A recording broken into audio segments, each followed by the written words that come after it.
Everybody, welcome back to our channel. ఈరోజు వీడియోలో మనం డైలీ లైఫ్లో యూజ్ చేసే కొన్ని వర్డ్స్ అండ్ సెంటెన్సెస్ని ఇంగ్లీష్లో ఏ విధంగా చెప్పాలో ఈ వీడియోలో తెలుసుకుందాం. వీడియోని చివరి వరకు చూడడానికి ప్రయత్నించండి. వీడియో కనుక నచ్చినట్లయితే లైక్ చేయండి, షేర్ చేయండి. అలాగే మరిన్ని ఇంట్రెస్టింగ్ వీడియోస్ కోసం నా ఛానల్ని మీరు సబ్స్క్రైబ్ చేయండి. ఇప్పుడైతే టాపిక్లోకి వెళ్ళిపోదామా? Let's get in to the topic. కొంచెం ఓపిక పట్టండి.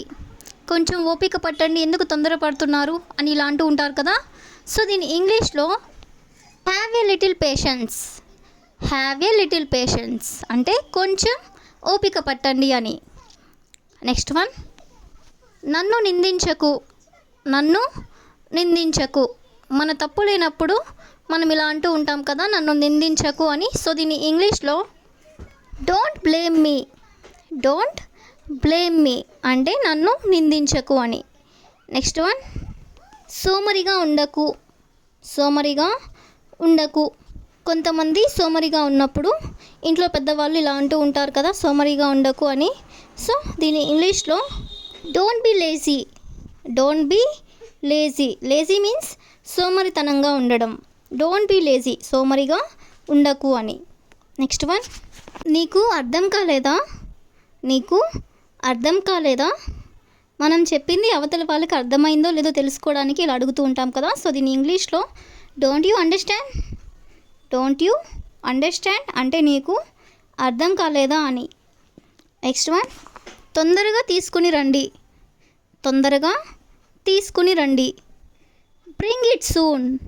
బ్రింగ్ ఇట్ సూన్ అంటే తొందరగా తీసుకుని రండి అని. నెక్స్ట్ వన్, ఆ పని తర్వాత రండి. ఆ పని తర్వాత రండి అంటే మీరు ఏదైతే పని చేస్తున్నారో ఆ పని అయిపోయిన తర్వాత రండి అని. సో దీన్ని ఇంగ్లీష్లో come after that work. Come after that work అంటే ఆ పని పూర్తయిన తర్వాత రండి అని. నెక్స్ట్ వన్, నాకు అది అలవాటే. నాకు అది అలవాటే. జనరల్గా మనం ఈ వర్డ్ అనేది యూజ్ చేస్తూ ఉంటాం కదా. సో దీని ఇంగ్లీష్లో I am used to it. I am used to it అంటే నాకు అది అలవాటే అని. నెక్స్ట్ వన్, నటించవద్దు. నటించవద్దు. Don't pretend. ప్రిటెండ్ అంటే నటించడం అని. డోంట్ ప్రిటెండ్ అంటే నటించవద్దు అని. నెక్స్ట్ వన్, మీరు ఇప్పుడు వెళ్ళవచ్చు. మీరు ఇప్పుడు వెళ్ళవచ్చు. You may go now. You may go now అంటే మీరు ఇప్పుడు వెళ్ళవచ్చు అని. నెక్స్ట్ సెంటెన్స్, నువ్వంటే గర్వంగా ఉంది. నువ్వంటే గర్వంగా ఉంది లేదా నిన్ను చూస్తుంటే గర్వంగా ఉంది అని ఇలా అంటూ ఉంటారు కదా. సో ఇన్ ఇంగ్లీష్లో I'm proud of you. I'm proud of you అంటే నిన్ను చూస్తుంటే నాకు గర్వంగా ఉంది అని. నెక్స్ట్ వన్, ఎవరిని నొప్పించవద్దు. ఎవరిని నొప్పించవద్దు లేదా ఎవరిని బాధ పెట్టవద్దు ఇలా అంటూ ఉంటారు కదా. సో దీని ఇంగ్లీష్లో don't hurt anyone. Don't hurt anyone అంటే ఎవరిని నొప్పించవద్దు అని లేదా బాధ పెట్టవద్దు అని. నెక్స్ట్ సెంటెన్స్ ఈస్ ధరలు పెరుగుతున్నాయి. ధరలు పెరుగుతున్నాయి. మార్కెట్లో ధరలు ఇంక్రీజ్ అయినప్పుడు ఇలా అంటూ ఉంటారు కదా. సో దీని ఇంగ్లీష్లో prices are rising. Prices are rising అంటే ధరలు పెరుగుతున్నాయి అని. ఆమెను తిట్టవద్దు. ఆమెను తిట్టవద్దు. ఎవరైనా తిడుతూ ఉన్నప్పుడు ఇలా తిట్టొద్దని అంటూ ఉంటాం కదా. సో దీని ఇంగ్లీష్లో don't scold her. Don't scold her. Scold means తిట్టడం అని. డోంట్ స్కోల్డ్ హర్ అంటే ఆమెని తిట్టవద్దు అని. ఆమె చాలా ధైర్యవంతురాలు. ఆమె చాలా ధైర్యవంతురాలు. She is very courageous. She is very courageous. Courageous means ధైర్యవంతురాలు అని. నెక్స్ట్ సెంటెన్స్, మీరు అతన్ని గుర్తించగలరా. మీరు అతన్ని గుర్తించగలరా. Can you recognise him. Can you recognise him అంటే మీరు అతన్ని గుర్తించగలరా అని. నెక్స్ట్ వన్, దయచేసి శ్రద్ధ వహించండి. దయచేసి శ్రద్ధ వహించండి. Please pay attention. Please pay attention. Attention అంటే శ్రద్ధ వహించడం అని. నెక్స్ట్ వన్, ఇక్కడ చాలా శబ్దంగా ఉంది. ఇక్కడ చాలా శబ్దంగా ఉంది.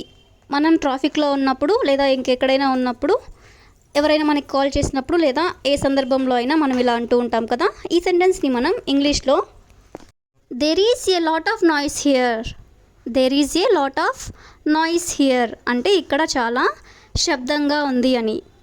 నెక్స్ట్ వన్, ఇక్కడ రద్దీ ఎక్కువగా ఉంది. ఇక్కడ రద్దీ ఎక్కువగా ఉంది అంటే ఇక్కడ ఎక్కువ మంది జనాలు ఉన్నారు అని.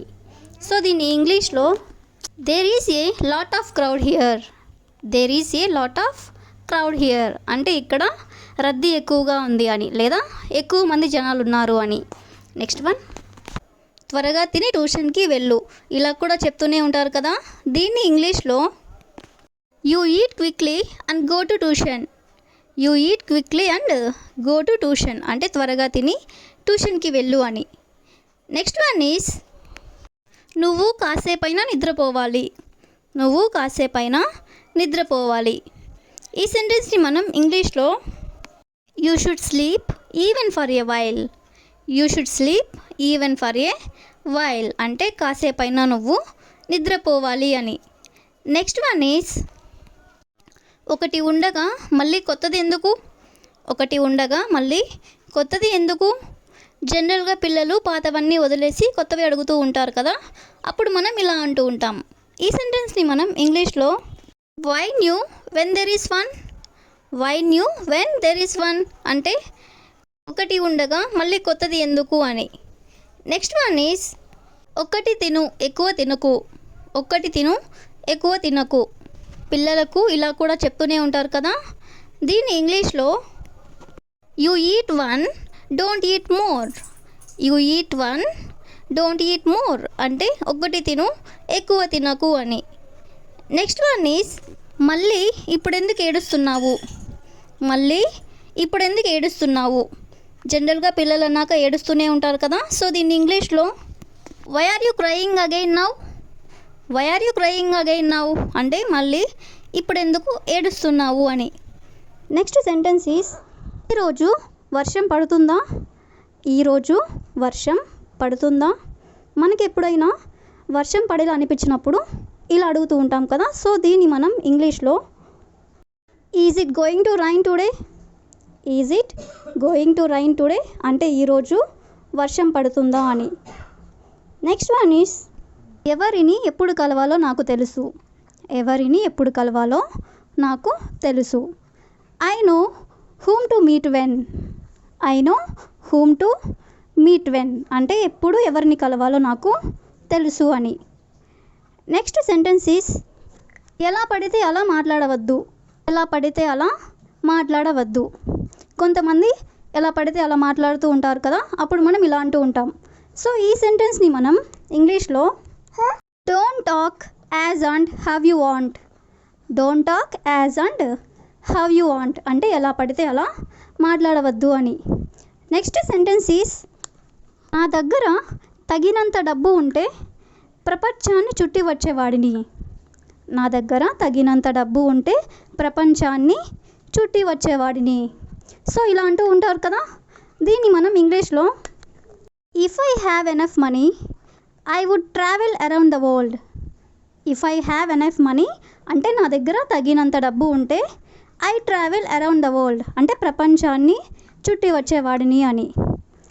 నెక్స్ట్ వన్ ఈస్ నాకు సమయం ఉంటే మరిన్ని పుస్తకాలు చదివేవాడిని, నాకు సమయం ఉంటే మరిన్ని పుస్తకాలు చదివేవాడిని. బుక్స్ ఎక్కువగా చదివే అలవాటు ఉన్నవాళ్ళు ఇలా అంటూ ఉంటారు కదా. సో ఈ సెంటెన్స్ని ఇంగ్లీష్లో if I had time I would have read more books, if I had time I would have read more books అంటే నాకు సమయం ఉంటే నేను ఎక్కువ బుక్స్ చదివేవాడిని అని. అనీస్ అతను నిన్న మీకు ఫోన్ చేశాడా, అతను నిన్న మీకు ఫోన్ చేశాడా. సో ఈ సెంటెన్స్ని మనం ఇంగ్లీష్లో did he call you yesterday, did he call you yesterday అంటే అతను మీకు నిన్న ఫోన్ చేశాడా అని. నెక్స్ట్ సెంటెన్స్ ఈస్ నాకు తెలిసినంత వరకు వారు ఇక్కడే ఎక్కడో ఉండవచ్చు, నాకు తెలిసినంత వరకు వారు ఇక్కడే ఎక్కడో ఉండవచ్చు. ఎవరినైనా మనం వెతుకుతున్నప్పుడు ఇలా అంటూ ఉంటాం కదా. సో ఈ సెంటెన్స్ని ఇంగ్లీష్లో far as I know they might be here somewhere. As far as I know they might be here somewhere అంటే ఇక్కడే ఎక్కడో వారు ఉండవచ్చు అని. నెక్స్ట్ సెంటెన్స్ ఈస్ మీరు మీతో పాటు మీ వస్తువులను తీసుకువెళ్ళాలి. మీరు మీతో పాటు మీ వస్తువులను తీసుకువెళ్ళాలి. సో ఈ సెంటెన్స్ని ఇంగ్లీష్లో ఏ విధంగా చెప్పొచ్చు అంటే you must carry your belongings with you. You must carry your belongings with you. Belongings అంటే వస్తువులు అని. మీరు మీతో పాటు మీ వస్తువులను తీసుకువెళ్ళాలి అంటే you must carry your belongings with you.